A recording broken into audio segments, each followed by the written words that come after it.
Yeah. Okay.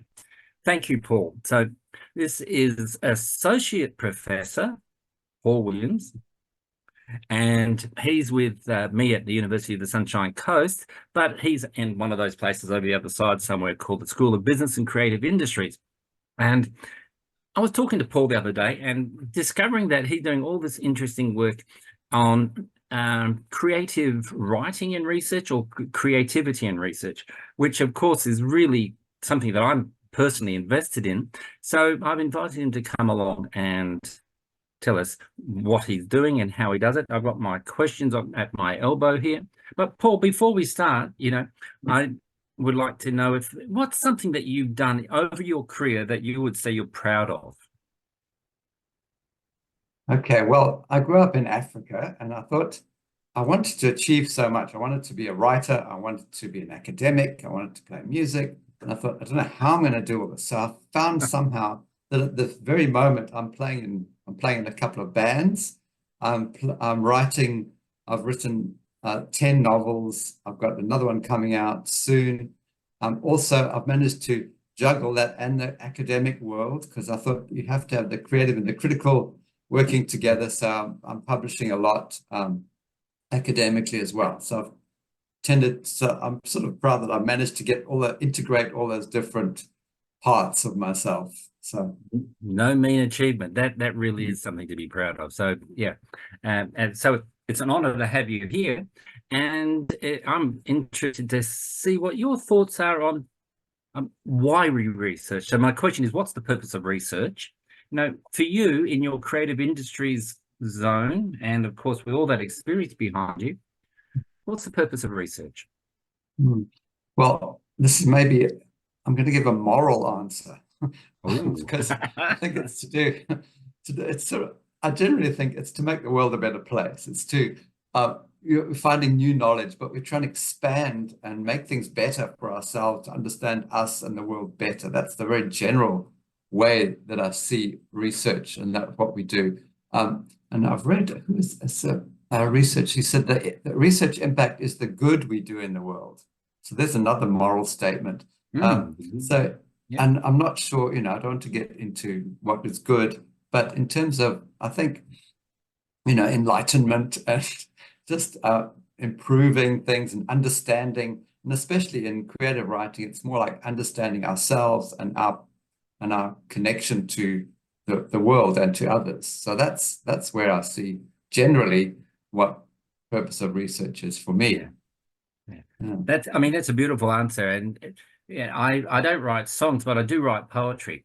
And it's gives me great pleasure because it enables me to focus in some kind of crystal way and hopefully speak to the heart of the reader as opposed to the head of the reader. So I can relate to that. So your songs that you're singing, you're working with a few musicians. Do you write your own songs with music and tune and lyrics, or do you do covers, mate? Yeah, confess covers. Okay.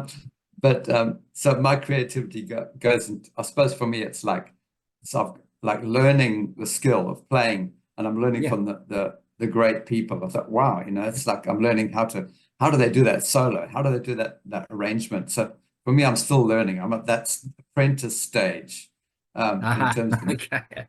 Well, that's um, I've been doing covers all my life because over here, I've got my music there. I play dots. I'm a classical musician, so I'm playing my favorite piece by Albanian or Bach or whoever it is. I've come up with some nice tunes over the many years, but they're in a totally different space. Whereas, yeah, yeah. for me, I play covers too, so that's Yeah. fine.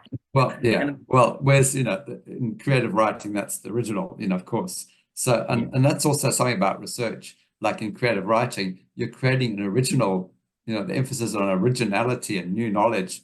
yeah, And that's what's amazing to see it come out and say, oh, I'm writing this, what's happening? Because it's sort of a lot is unconscious and coming out, bringing it into the conscious, yeah, which is a pleasurable experience. Oh, look what I'm doing.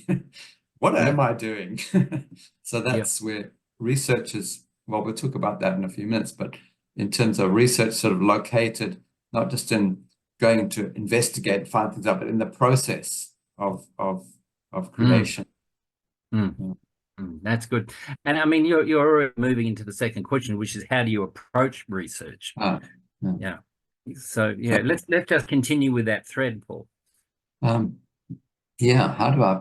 Well, it's twofold. It's like there's a traditional research when I think, what or how does this work, or what, and I find out, you go and find out, investigate, and I'm talking particularly in creative writing.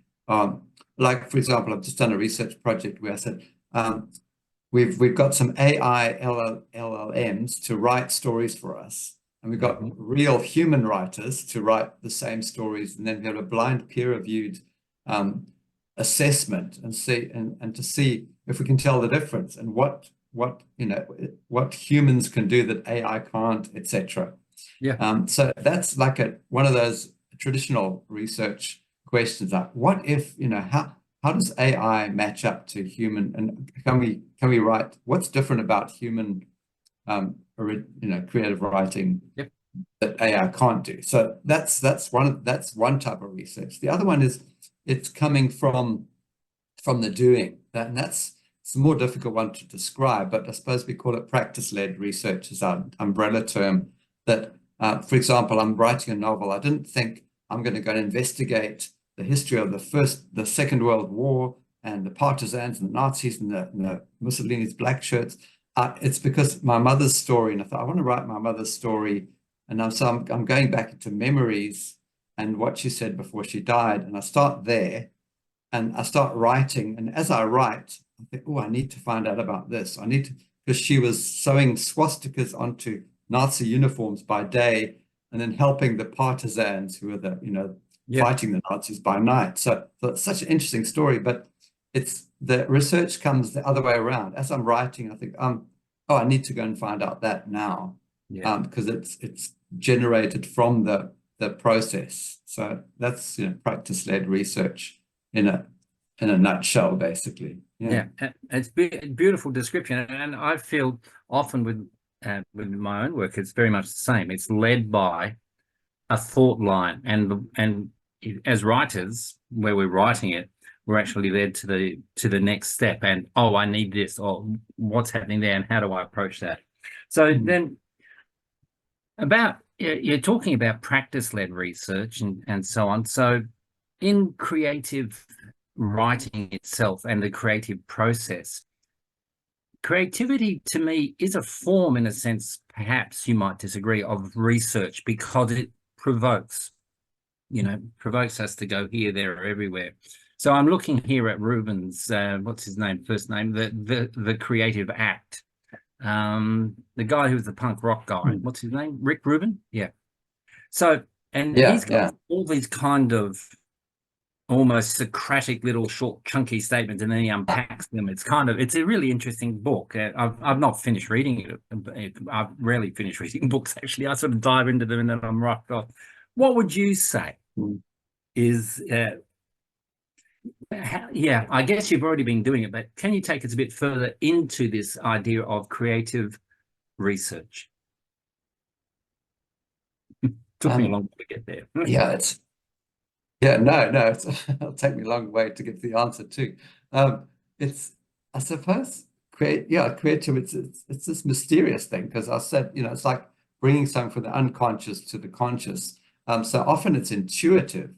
Or it starts with an image, and so you're or some idea, and so you're going there to start, and it's almost like delving into this the unfamiliar and finding what can you discover there. So and writers like Stephen King described it like archaeology. He said you start digging and you find something. So, oh, what is this? And you say, oh, it's a statue. And then you look further, oh, it's a whole city. And you excavate more and you say, oh, look what I found. And that's that idea of like uncovering or discovering through the process of writing. So I think exactly what you're saying about creativity, and it's going into the unfamiliar and also experimenting and I suppose disrupting normal narratives, like saying, okay, let's like on the surface it looks like this, but let's see what's happening underneath. And that sort of process. It's really still, I think, I mean, some people have articulated exactly what happens, but it's still quite a mysterious process to me. But then you can articulate afterwards. I feel like this book I'm writing, it's sort of a biography, but it's about unreliable memory because my she had Alzheimer's when she was telling me the story. So it's also about constructing and creating, as you know, as a historian, you probably, relate to this, how, constructing It's a big history. issue in history. Yeah. Yeah. And so we're not even sure if what she says is true, but we're going through all those narratives. So that sort of arrives by exploring. I didn't think I'm going to write a deconstructing, like postmodernist historical disruption of that happens afterwards as I'm writing. Oh, this is what I'm doing.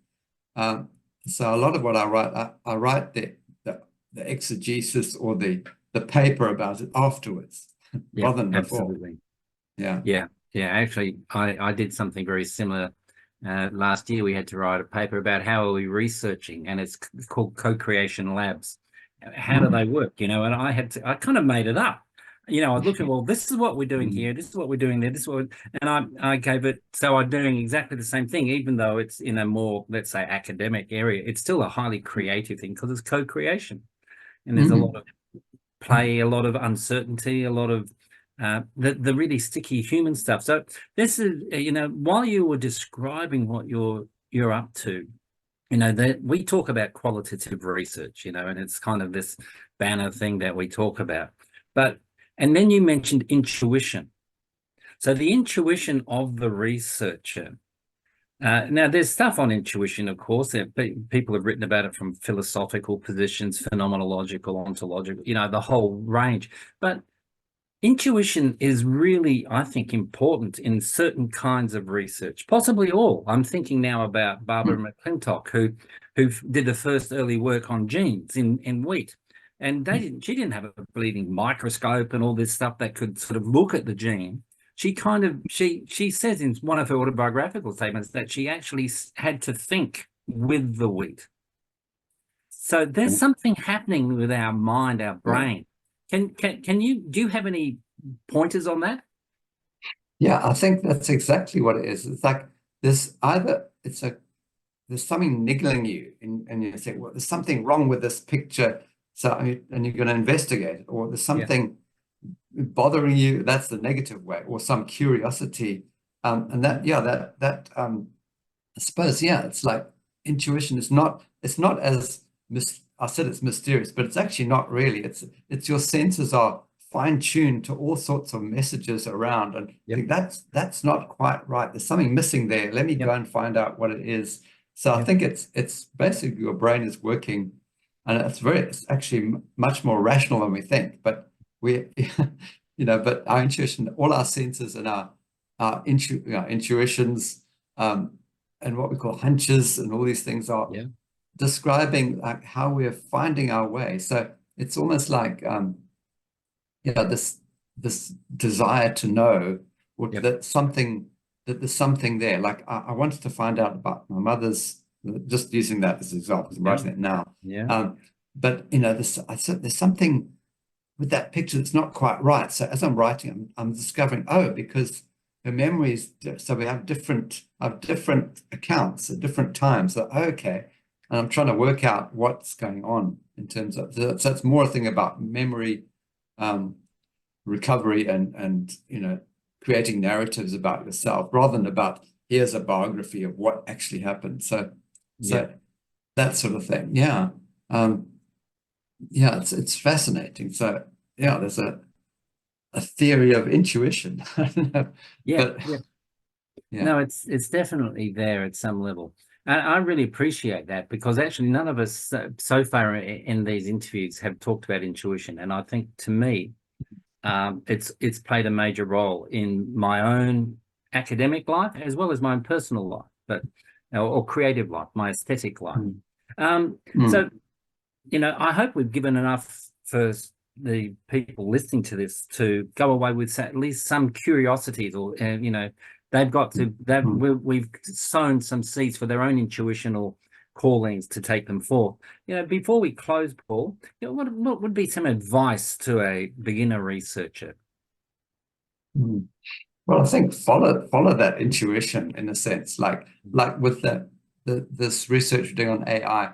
The niggling thing with me was like, oh, are they going to take over?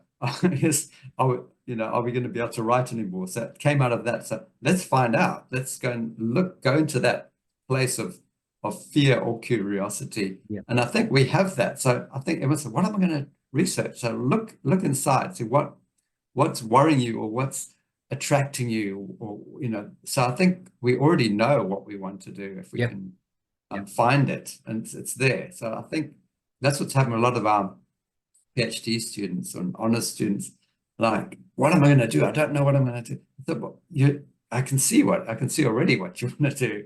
So follow that. Just follow that curiosity and desire to know, I think, because that's where it comes from. Yeah.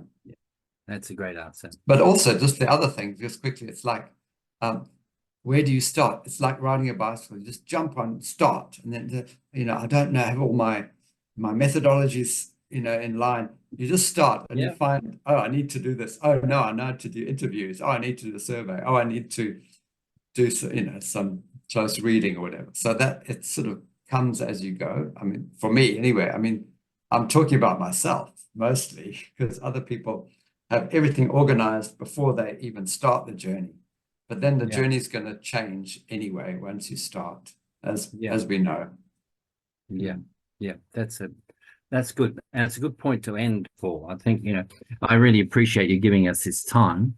And you may find that some of the people who listen to this actually track you down to to join your band or go and listen or or whatever it might be. So thanks. I'm going to stop here. Well, thank you so much. It's been I've learned something too.